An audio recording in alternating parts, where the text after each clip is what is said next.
bem-vindos. É com muita alegria que eu trago aqui de volta ao canal Saulo Velasco, psicólogo, doutor em psicologia experimental, professor da The School of Life e responsável por coordenar todas as aulas de amor dessa escola maravilhosa. E hoje ele veio me ajudar a responder uma pergunta que é praticamente uma dessas perguntas de $1 milhão, que é como tomar melhores decisões na vida amorosa. Então, se você sente que você tem se atrapalhado todo no amor, essa entrevista é para você. Já se inscreve no canal, ativa as notificações, é só clicar no sininho, que 2 vezes por semana eu estou aqui com conversas incríveis como essa. Saulo, muito obrigada por estar de volta aqui comigo no canal. Obrigado eu, Carol. Prazer estar aqui de novo. Saulo, uma das maiores críticas que eu recebo é o famoso dedo podre, ou essa sensação de atrapalhamento no amor. Então, putz, eu só escolho quem não quer nada, quem me trata mal, ou eu sei que eu não devia dar mais uma chance, mas eu não consigo, eu bloqueei, aí eu desbloqueei. E quase assim, eu sinto que tem uma romantização desse atrapalhamento, sabe? Ai, o amor é tão forte que me toma tudo e eu nem sei como eu tomo decisão. E aí, tudo desanda. O que você sente que mais atrapalha essas tomadas de decisão na vida amorosa? Olha, eu acho que tem muitas coisas que fazem a gente escolher no amor, sabe? De novo, algo que a gente conversou na última entrevista, né, que a gente falou desse nosso passado, dessa nossa história. E eu vou citar aqui o Freud, ele falava, e o Alain de Botton, né, que é o fundador da The School of Life, ele também fala isso frequentemente, nós temos uma tendência a buscar nas pessoas não aquilo que nós desejamos que elas sejam, ou não a perfeição, mas nós temos uma tendência a buscar no outro aquilo que nos é familiar. Por que eu estou querendo dizer isso? Porque essa história do dedo podre pode ir nessa direção. Por que eu gosto de pessoas que me tratam mal?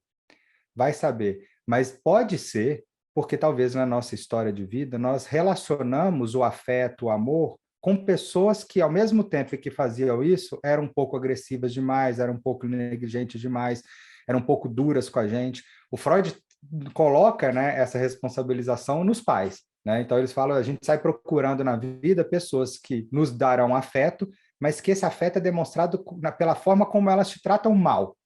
O Alain de Botton fala isso. Então, às vezes eu conheço uma pessoa, essa pessoa parece incrível, eu falo, nossa, ela é demais, ela é perfeita, tal, mas tem alguma coisa que não está batendo. Eu não sei por que eu não estou conseguindo gostar dessa pessoa. O Alan fala, talvez porque essa pessoa não te trate tão mal quanto você está familiarizado a ser tratado. Talvez seja isso que parece que está errado, parece que é uma pegadinha, tem alguma coisa errada aqui, essa pessoa é perfeita demais, tem alguma coisa por trás. Então, acho que esse é um ponto. E por outro, aí realmente eu acho que é uma questão que às vezes nós idealizamos mesmo as pessoas. E a gente tenta tomar uma decisão, a gente tenta escolher de antemão uma pessoa como se houvesse uma escolha perfeita. Eu acho que esse talvez seja o grande problema, voltando ao assunto que a gente discutiu na última entrevista, né? O ideal romântico, né, esse movimento fundado no meados do século XVIII, ele trouxe a ideia de alma gêmea para a gente. Né? O que significa essa ideia de alma gêmea? A ideia de que existe alguém no mundo que é perfeito para você. E que uma vez que você encontrar essa pessoa, seus problemas afetivos terão terminado. Você vai viver feliz para sempre com essa pessoa, você não vai ter problemas, essa pessoa vai te compreender, vocês vão ser compatíveis em todos os níveis, né? Vai ser uma maravilha. Isso é uma mentira, isso é uma ilusão. Então, se a gente sai buscando essa pessoa perfeita, a chance da gente se fracassar no amor é imenso, porque aí a gente vai achar que o dedo é podre. Né? Porque, eu só escolho pessoas imperfeitas, mas todas são. O Alan, uma vez, ele falou numa palestra, o Alan fala muito sobre amor, né? Ele falou numa palestra, a gente deveria experimentar vários relacionamentos antes de escolher um duradouro. Não para a gente se tornar mais experiente, para nada disso, só para a gente ter certeza que é difícil com qualquer pessoa. Quanto mais pessoas a gente testar na vida, mais a gente vai ter essa certeza. Para a gente ter certeza que vai ser difícil com qualquer pessoa na galáxia e que a gente pode estar iludido achando que vai ser perfeito. Então, esse eu acho que é um problema das nossas decisões, né? Esperar pela perfeição. E outra coisa é que, como esse amor é construído, é um sentimento e uma habilidade, é uma coisa que se constrói na relação, grande parte daquilo que se tornará o amor ainda não existe. Ou seja, você vai ter que construir junto com essa pessoa. Então, num certo sentido, não tem como saber antes se eu escolhi a pessoa Isso é certa ou não. incrível de você falar, que é isso, as melhores decisões não são as decisões mais rápidas. E eu sinto que a gente está num mundo tão acelerado que você ouve o áudio da pessoa vezes dois, você já quer saber logo se essa história vai engatar, se não vai, se essa pessoa quer casar, não quer, tem a ver com você, não quer, e você acha que você está decidindo, sendo assertivo, e na verdade talvez está sendo ansioso, né? Grande parte dessas respostas, se não todas elas, são impossíveis de se ter de antemão, né? Não tem como saber se a pessoa vai querer me casar comigo ou ter um filho comigo se a gente está começando. A pessoa não sabe, você não sabe, é uma coisa que pode ser construída ou não. Pode ser que você mesmo que está desejando algo, depois de um tempo com essa pessoa, você prefere manter a relação de uma outra forma, né? E acho que entender essa ideia, né, de que a paixão é um sentimento espontâneo que a gente não controla, que a gente começa a sentir por alguém, mas que essa paixão ela vai ceder lugar para uma coisa mais calma, mais tranquila, mais serena, que precisa ser construída, eu acho que ajuda muito a gente a tomar essa decisão. É reconhecer as limitações, fragilidades e vulnerabilidades de qualquer pessoa, inclusive as minhas. Saber que eu também sou uma pessoa difícil de conviver e que, portanto, eu não devo esperar a perfeição do outro. Tem um movimento que eu acho muito curioso aí, que também acho que tem a ver com o romantismo, que é as pessoas se incomodarem muito quando o outro quer mudar alguma coisa em você. Então, as pessoas falam, não, a pessoa quer me mudar, mas me conheceu assim, agora está querendo me mudar. Gente, eu acho que alguém querer te mudar significa que a pessoa está investindo em você. Ou seja, que ela considera que vale a pena construir essa relação juntos.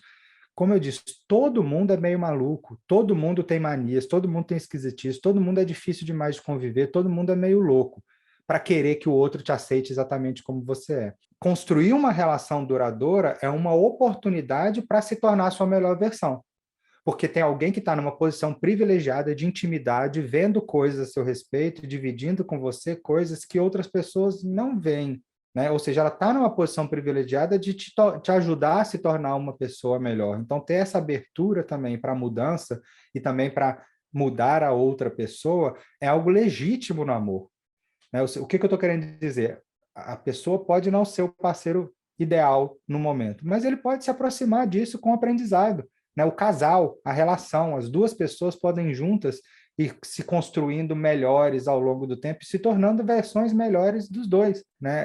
Ou seja, isso não está construído previamente, né? Ouvindo falar, me dá a sensação de que ajuda a gente a tomar melhores decisões se a gente colocar o tempo em perspectiva, de que talvez tenha um momento de aperto mesmo e de turbulência e a gente esteja desencontrado, mas se a gente puder sentar, conversar, entender para onde a relação está indo, talvez a gente esteja mais preparado, né? Porque do mesmo jeito que você fala que as relações vão se construindo, às vezes eu acho que a gente quer que as decisões sejam definitivas. E aí a gente vai impondo, Marcos. Então a relação tem que ser assim, ou então essa briga vai ser irreversível. Talvez a melhor decisão seja esperar um tempo, né? Ir construindo, colocar, pensar para onde a gente está indo e tudo bem ter desencontros nesse caminho. Exatamente. Eu acho que a compatibilidade, ela é uma conquista do amor, ela não é um pré-requisito para uma relação, né? A gente não precisa começar nenhuma relação com compatibilidade total. Pelo contrário, do meu ponto de vista, quanto mais somos diferentes uns dos outros, mais rica é essa relação. Não sei se vocês lembram, na época da escola, a gente estudava os diagramas de Venn, que eram dois círculos que às vezes eles podiam estar separados ou se uniam assim, né? Eu gosto de pensar numa relação como um diagrama de Venn, que é mais ou menos nessa posição. Cada indivíduo precisa ter a sua individualidade preservada. Quanto mais eu tenho os meus próprios amigos, a minha esposa tem as amigas dela, quanto mais atividades na minha vida eu tenho que independe dela e ela independe de mim, mais nesse momento onde as duas vidas se encontram, a gente pode ser mais interessante um para o outro e a gente pode construir essa compatibilidade. Se eu dependo, se a minha vida depende da outra pessoa para eu ser feliz, para eu me sentir realizado, se eu dependo dessa outra pessoa, tem alguma coisa errada nessa relação. As duas pessoas precisam ter as suas individualidades e compartilhar um pedaço. E isso pode ser construído, porque essa compatibilidade, mesmo que não exista no começo, ela pode ser aproximada e se construir um lugar comum em que as duas vidas se misturam ali. né, este meio ali em que as duas vidas se misturam. Então, essa compatibilidade ela pode sim ser construída, né? Ela não deve ser vista como um pré-requisito de forma alguma. E quando você fala disso das duas individualidades, né, e dessa oscilação, eu penso que muitas vezes, e isso me dá a sensação de que nós mulheres fomos educadas para ter isso ainda mais aflorado, que a gente decide se sacrificar, você terceiriza. Às vezes a pessoa nem te pediu isso e você está decidindo algo que está te machucando em nome desta relação. E depois você se ressente, ou porque você não foi reconhecido, ou porque você não recebeu em troca, ou porque você se frustrou que você abriu mão mesmo de algo que era especial. Como entender que tomar decisões por mim não é ser egoísta? Porque a gente ainda vê isso como egoísmo, você não acha? Perfeito. Acho que a nossa cultura machista vê isso como um egoísmo da parte da mulher. Eu acho que não sei o quanto que é só uma decisão da mulher ou se é uma decisão cultural. Existem pressões culturais para que a mulher se coloque nesse lugar, no lugar de que abre mão da própria vida para cuidar da família, que abre mão da própria vida para cuidar da relação, da que se entrega mais na relação, da que cuida mais desse relacionamento, né? Existe essa perspectiva, né? Eu acho que para uma mulher conseguir ser feliz e para uma relação dar certo, né? As pessoas precisam sim ser felizes independente do outro, serem completas independentemente do outro. Essa ideia de que o amor se completa, eu não gosto de uma ideia de que uma pessoa se completa na outra. Eu gosto da ideia de que são dois indivíduos completos, autônomos, independentes, que têm os seus próprios interesses, que têm as suas próprias habilidades, que têm as suas competências, que têm os seus hobbies, que têm os seus ciclos sociais e que decidem dividir parte um com o outro, sabe? Esta é a relação, né, perfeita. Porque é isso, se a mulher se coloca nessa posição, na nossa cultura é visto como um egoísmo, mas o homem está nela o tempo inteiro, né? Ele tá, é onde ele se coloca o tempo inteiro, enquanto pai, enquanto marido, enquanto profissional, né? Sempre a vida dele em primeiro lugar. E a mulher, às vezes, precisa abrir mão da vida profissional, às vezes precisa abrir mão das relações sociais, especialmente se for entrar nas discussões sobre um relacionamento tóxico, né? Um relacionamento em que o parceiro vai fazendo com que a parceira vai abandonando os seus ciclos sociais, vai abandonando seu trabalho, ou seja, ela para de ter função no mundo. E a única função, o único papel que ela se reconhece nesse mundo é o papel nessa relação. E acho que ter a clareza também de quais são as coisas que eu posso mudar, quais são as coisas que a pessoa pode mudar, porque às vezes eu sinto que a gente toma decisões erradas, porque você toma decisão condicionando a mudança do outro, né? Então, não, eu vou continuar essa relação desde que você pare de trabalhar tanto, porque você precisa priorizar a nossa casa, ou de que você se dê melhor com os meus amigos, porque você não é uma pessoa sociável. Só que se a pessoa é mais fechada, ela vai ser mais fechada. Então, como entender também que tomar melhores decisões no amor é a gente entender o nosso limite e o que eu posso fazer com o que a pessoa é hoje. Não ficar condicionando isso também a uma possível mudança dela. Eu acho, no fundo, eu acho que eu tenho duas posições com relação a isso. Por um lado, eu acho que sim, que é legítimo querer que a pessoa mude. Acho que todo mundo é imperfeito, né? E que entender que aprender e ensinar é parte da construção do amor é muito importante. Aprender um com o outro, ensinar um ao outro é importante. Mas é o que você falou, isso existe um limite.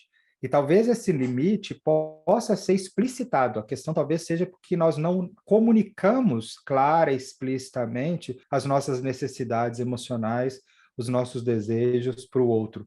A gente espera que o outro saiba o que nos agrada, a gente espera que o outro saiba como eu gosto de ser tratado, como eu gosto de viver, e a gente não costuma comunicar claramente. E uma vez que a gente comunica, a gente realmente deveria ter uma comunicação mais direta, no sentido, vamos experimentar mesmo? Tentar fazer diferente? Porque talvez daqui a 6 meses, se nada tiver mudado, a gente volta a conversar, mas eu acho que não vai dar certo. Parece meio profissional demais isso, mas a gente realmente precisa fazer isso. E um casal pode fazer a mesma coisa, né? Vamos nos dar um prazo, porque assim, acho que o nosso otimismo, a nossa expectativa tem que ser no sentido de eu acho que vale a pena investir nessa pessoa, vale a pena tentar ser feliz com ela, né? Eu acho que é esse o limite.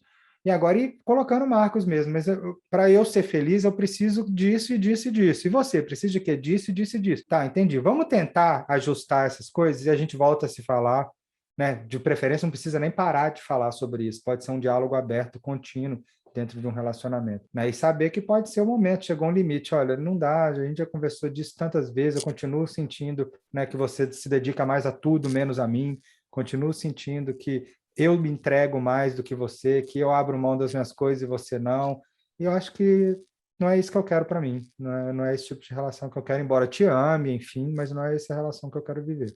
Pegando esse gancho, eu queria te perguntar como tomar a decisão de sair de uma relação mesmo amando, porque eu ainda sinto muita gente falando, não, mas eu ainda amo. E talvez a decisão de terminar uma relação seja um ato de amor próprio, né? Como tomar essa decisão? Perfeito, eu acho que essa decisão nem sempre é fácil de ser tomada, mas eu acho que é melhor que ela seja tomada enquanto você ainda ama a pessoa do que quando isso virou ódio, né? E já virou outra coisa. Eu acho que tem várias facetas nessa para a gente discutir sobre essa saída. A primeira é a seguinte: se você está pensando em abandonar uma pessoa porque está tendo dificuldades para se relacionar com essa pessoa, má notícia. Qualquer outra que você encontrar na vida, você vai ter dificuldade também. Então, esse talvez não possa ser o critério para abandonar uma pessoa. Agora, se você está com uma pessoa que você ama, que você deseja muito, mas essa pessoa te faz mal, no sentido de te subjugar, te fazer se sentir inferior, sentir que você é incompetente, que você não é capaz, ou quando você decide cuidar de si mesma ou de si mesmo, você é julgado, você é criticado como sendo egoísta ou não.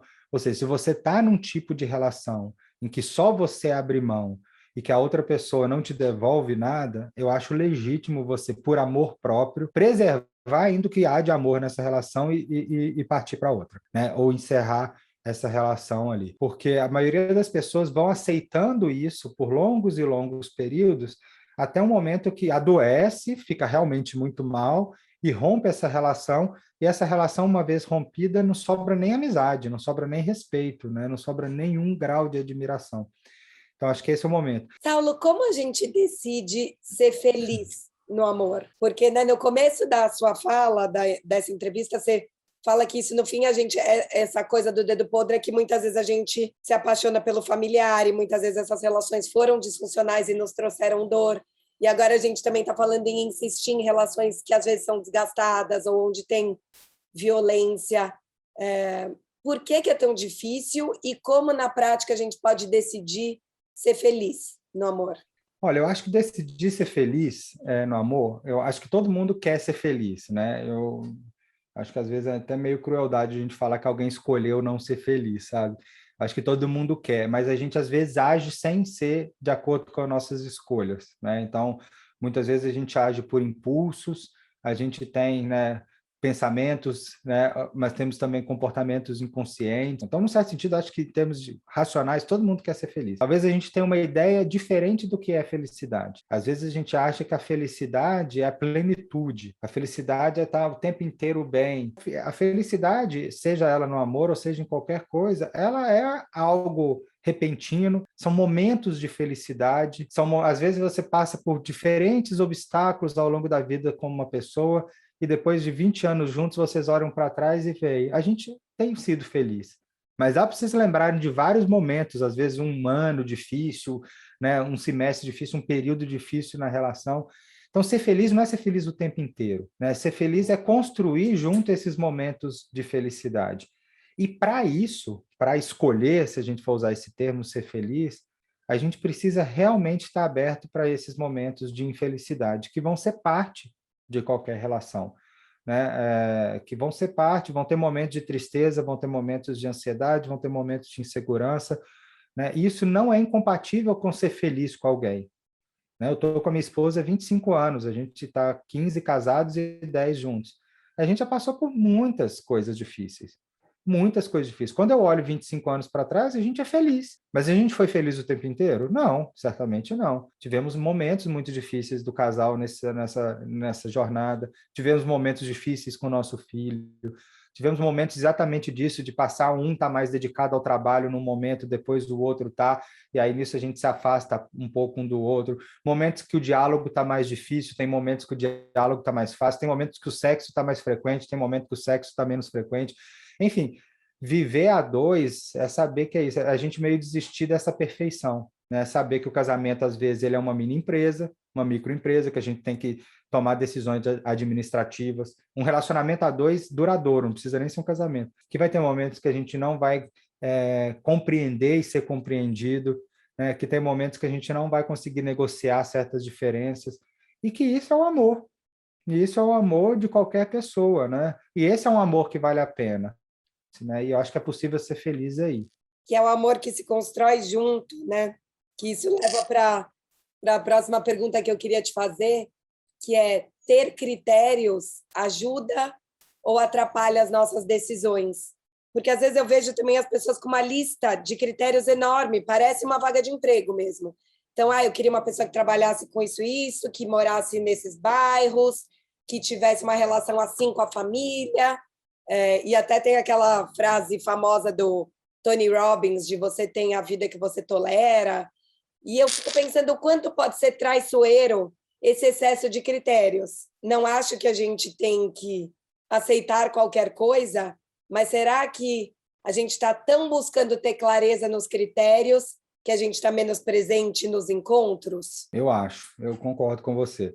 Eu acho que, claro que a gente tem os nossos limites éticos, morais, o que a gente entende que é o afeto, né? Como o afeto deve ser demonstrado, como o amor deve ser demonstrado, todo mundo tem, mas eu acho que nós tendemos a ser muito exigentes com relação ao que a gente espera de uma pessoa. E essa exigência se aproxima desse ideal romântico que não existe, inexistente, né? E eu acho que querer amar ou decidir amar, especialmente se a gente está pensando no longo prazo, né? Se eu estou falando de uma relação passageira, eu não preciso de nada disso. Né? Se é uma noite, uma saída, alguém que eu conheci no aplicativo, eu não preciso me preocupar com isso. Mas se eu estou interessado em manter uma relação duradoura com alguém que eu ainda não sei quem ou que eu já sei quem é, a gente precisa entender exatamente esse movimento, né, de que eu não posso ter tantos critérios assim. Primeiro, eu acho que uma coisa que a gente devia pensar ao impor tantos critérios é o quanto que nós também somos imperfeitos se a gente cumpre os critérios que a gente está exigindo do outro, né? Acho que essa é uma boa questão.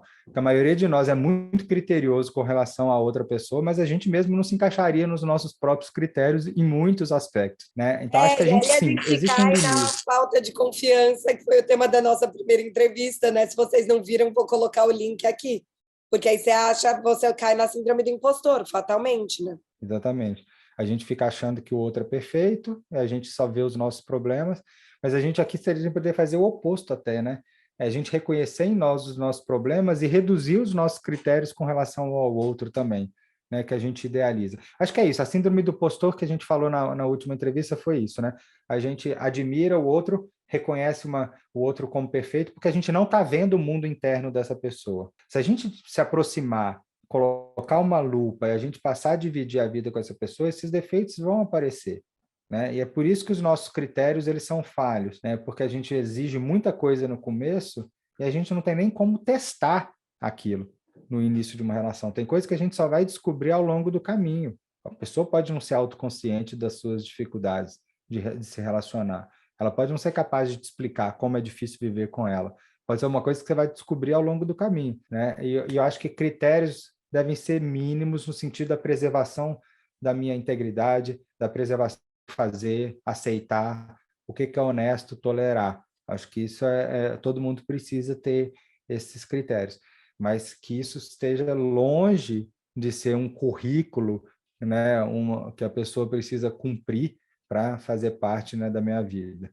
E acho que um outro lugar onde a gente se atrapalha é entender se essa minha decisão é certa ou errada, e não se ela é genuína, né? Se ela fala no meu coração, porque eu vejo muita gente caindo um pouco nessa cilada. Ah, não, mas deveria já estar namorando, ou será que eu vou estar cobrando demais? Então, eu pauto o meu direito a tomar essa decisão a partir ou do que eu espero do mundo, que eu acho que é o correto, ou dos meus traumas, ou do medo de não assustar o outro, e não do meu querer. Eu fico pensando o quanto que a gente também tem que voltar a ouvir o nosso querer, o nosso limite, sem se julgar, para aí poder tomar uma boa decisão. Não buscar a decisão correta, né? Porque eu sinto que a gente ainda busca a decisão para acertar, você não sente? Sinto, e acho que esse é o problema, né? Quando a gente pensa que existe uma decisão certa, a gente está acreditando que existe uma pessoa certa, é a mesma coisa. né? Existe uma pessoa certa, existe uma alma que está me esperando neste mundo maluco. E eu vou dizer, não tem nenhuma pessoa na galáxia que seria fácil conviver, né? Vai ser difícil com qualquer um, né? E acho que essas decisões, do meu ponto de vista, a gente não deveria decidir por uma pessoa, né? Nesse sentido, eu decidi, eu escolhi uma pessoa. A gente deveria decidir entrar numa jornada com alguém, né? Eu acho que esse é o nosso nível de decisão. Eu não estou escolhendo uma pessoa, estou escolhendo experimentar viver com essa pessoa. Estou escolhendo me entregar, estou escolhendo dar abertura a esse experimento e tentar, né? Eu acho que essa é a escolha, sabendo que pode não funcionar. E não é que é errado. Eu acho que, né, a gente vai aprender no caminho, a gente vai trocar no caminho, né, e pode simplesmente não ir exatamente na direção em que eu esperava, do meu desejo, do meu querer, que você falou, mas eu fui lá, experimentei, me joguei e tentei. Né? E eu acho que essa é uma decisão, a decisão pelo amor, é muito difícil a gente pensar nela como a priori. Eu decidi amar alguém, né? Ou eu decidi me apaixonar por alguém. Eu acho que muitas dessas paixões acontecem, né? Ou acidentalmente, ou por alguém que você conhece, né? Ou alguém que você conheceu rapidamente, até por um aplicativo, né? Enfim, surge uma possibilidade, né? E você começa um relacionamento. E é a partir daí que as decisões começam a ser tomadas gradualmente, sabe?